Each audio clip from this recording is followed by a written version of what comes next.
You know what I'm curious about? This bisexuality. This light that's Yeah. like flickering. Do you think you can tell in the video? No, I don't think so. Alright. So, or else we're gonna give people seizures.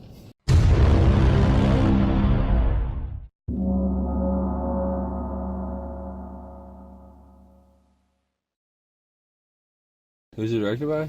Rian Johnson. Rian Johnson. Yeah, Rian Johnson directed this movie. They're like, you did such a good job on Star Wars: The Last Jedi. We're gonna get you over here, and we're gonna make sure you do just as good of a job. Jurassic World: Fallen Kingdom is directed by J.A. Bayona.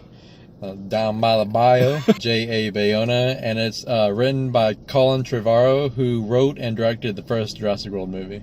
In this movie stars Chris Pratt, Bryce Dallas Howard, and Rafe Spall. We can say, if you want a summary, just watch the trailers. If you want a summary of pretty much the whole movie, just watch the trailers. So this movie, okay, so I wasn't expecting this movie to be good. And this movie, I'm going to say, still went below my expectations. It went way below my expectations. The problem with this movie is my biggest problem with this movie is the fact that the first one had a lot of complaints, and the first one wasn't by any means this like great movie or anything like that. It just got a lot of money, like a crap ton of money. It broke a whole bunch of records, and so because of that, I'm pretty sure because of that, this movie lost. Whether or not you saw it or not, it lost what heart it had. Because the first one, to me, felt like a movie that wanted to create Jurassic World for the new generation. It wasn't nearly as good as the first Jurassic Park, but it wanted to create a Jurassic Park movie. It wanted to create something. It had heart to it, And you could feel that heart. It wasn't executed very, like, the best, but you could feel that heart. This movie had no heart at all. This one, honestly, to me, felt like a product. Yeah. It just felt like a movie that they just wanted to push out. Yeah, it felt like they wanted to make a trilogy, so they just spat a movie out. That's all it felt like to me. And not to say this movie doesn't have its slightly redeeming qualities. I don't really want to even say redeeming qualities. I'll say it had its okay moments. And one of the better things about this movie, I would say, is the acting for this movie. Chris Pratt is one of the most likable guys on this entire earth. Anytime he's in a movie, you're going to like him somehow or another. Even if his character is not good, you're going to like him. Bryce Dallas Howard did well. Even the side characters, some of the bad guys, did really well for this movie. The acting was not an issue at all for this movie. And then also, I really loved a lot of the visuals. Yeah.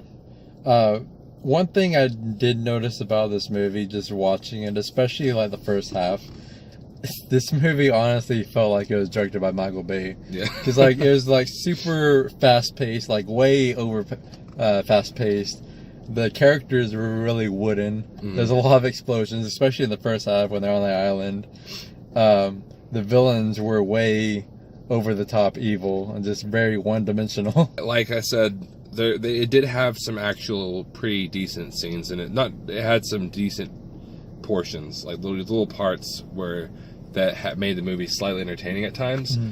But it seems it's dinosaurs, so it's not hard to do that. So like it was entertaining at times, but overall, there's a big chunk of time that just felt really boring. Yeah, and I will say the first half of the movie, like I said, felt very overrushed. But then, like the second half felt very slowed down, like way too slowed down. And it's just like very mixed pacing in this movie. And talking about the visuals, there were a lot of moments that, like you said, were decently enjoyable to watch. Yeah. But at the same time, I didn't feel like there was any actual memorable moments. Like even all the previous Jurassic Park and Jurassic World movies, even Jurassic Park 3 and The Lost World, they had moments that were memorable, that you actually lasted in your mind, that stuck in your mind. This one just had scenes that were just there just to be popcorn type of scenes, where you just like enjoy it in the moment, but completely forgot about it the next day. Some of the decisions in this movie were crazy stupid. Like we'll go into detail later, but some of the decisions that were made in this movie were crazy, insanely stupid.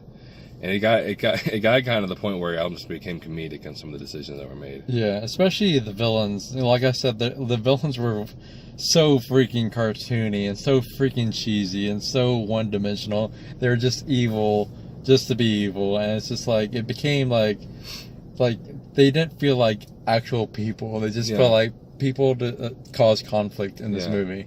Even in the first one, the villain in that movie, he wasn't nothing special, but he wasn't really a villain. Mm-hmm. He wasn't a bad.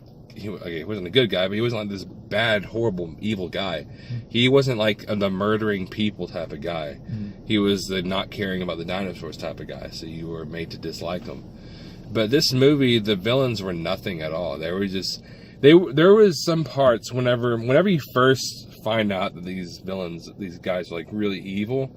It just it is so quickly. It just escalates so insanely quickly. Yeah, and the thing that's even worse about them not being good characters is that they were a big portion of this movie. I mean, of course they're the villains, but I won't be surprised if the villains had more screen time than Chris Pratt and Dallas Bryce Howard, because they were practically the main characters of this movie, and they were just such horrible characters. A big thing is also, I could tell this movie wasn't going to be the best movie before it came out. The trailers didn't look that good.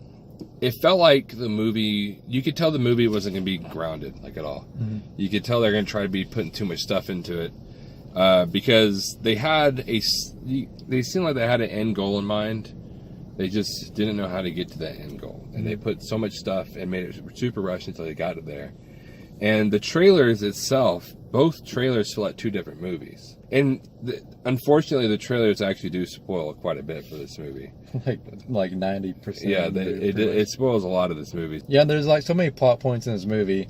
And it's like, it's really sad because like the first act of the movie, when they're trying to take the dinosaurs off the island, that could have been pretty much an entire movie on its own. Yeah. And it could have been a decent movie because it was actually interesting, them trying to get the dinosaurs off the island before the island blew up from the volcano. Yeah. But they decided to just like completely abandon that like a quarter of the way through the movie and just like go through all these other plot points that were pretty awful. They also added a character in this movie. It's this little girl. I can't remember her name was, but I think Macy. Macy, I think that's what it was. So first of all, I'm bringing up something that was really funny with me. You could tell this girl didn't do very good with the British accent, like at all. And the writers and the director, I'm pretty positive, could tell that she didn't do very good. So the very beginning of the movie, when she first comes on, they almost kind of throw an excuse of why her accent's really bad. And like she's like talking to like this older lady, and she's like, "You need to speak the Queen's English. You need to speak like this and have this accent, you know." And so like and that part just felt really weird. I'm like, why is she teaching her how to speak her own accent? Also, this character felt completely unnecessary to the entire movie. Mm-hmm. I'm not going to say it, but at the end of the movie, you find out something about this girl, and it is the most ridiculous thing. They really jumped the shark with it. Yeah.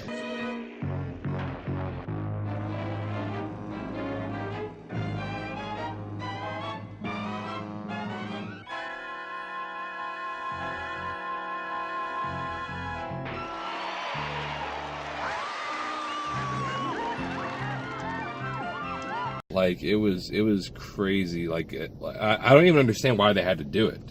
They were trying to create some kind of like dramatic scene of like realization, but they could have done something else.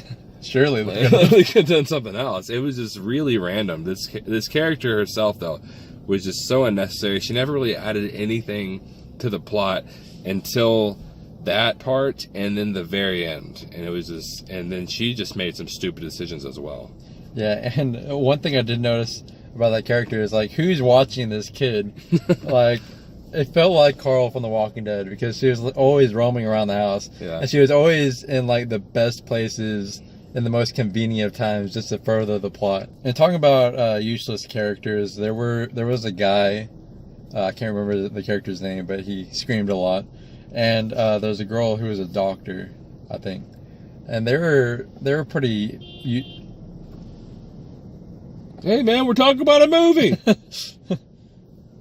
And they were pretty useless to the plot overall. I mean, they probably did a couple of things, but overall, They were just there just to be there, especially the guy. He was just there to be comedic relief when it wasn't very comedic. Yeah, and his character, his comedic relief was kind of that cliched scared guy. Yeah. You know, like you see that a lot in movies like this where there's a guy and he screams and gets scared of stuff and it's supposed to be funny, and it's just not. One good thing I can say about it, this movie, is even though a lot of it didn't really land well, I did appreciate that they tried to have this moral debate at the beginning about whether the dinosaurs deserve to survive since they were man-made, or if they should just leave them on the island to die from the volcano.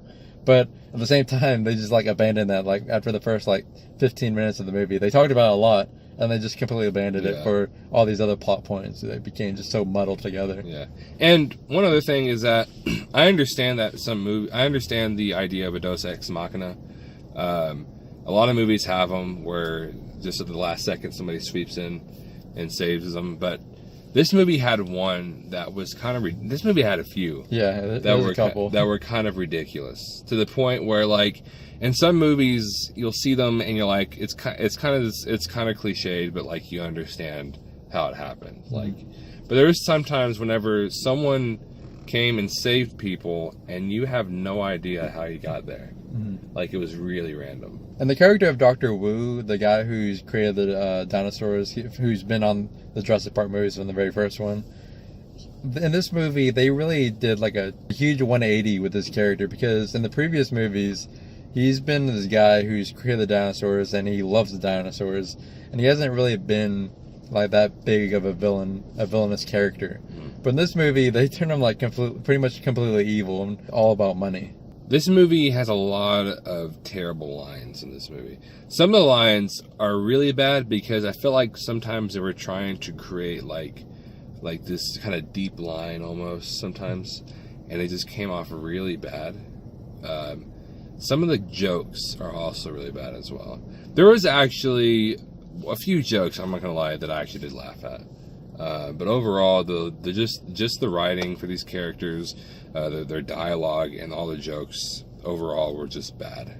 And I'm about to say something that might be a little bit of a spoiler, so if you don't want anything spoiled from this movie, then go to this timestamp to see our grades. So one big plot point that arises in this movie was that they're trying to create another new dinosaur called the Indoraptor, and that whole subplot felt completely unnecessary to this movie because there's already so much going on. Mm-hmm. Which, first of all, they had a big chunk of this movie set in one house, which is really weird for a Jurassic Park movie about dinosaurs to be set in a house. Like, half the movie was in the house, but other than that, there's so much going on in this house, and then to have this subplot of this new dinosaur being created, which is pretty much just a copy of what happened in Jurassic World. It just became so muddled together, all these plots that they try to tie in, and they're just, none of them really were that great. Well, guys, this movie had its entertaining moments. It had some decent direction, and overall the acting was pretty good. But the movie itself, the entire thing was just a complete mess, and I really did not like this movie. So I'm going to say that Jurassic World: A Fallen Kingdom is 30% awesome.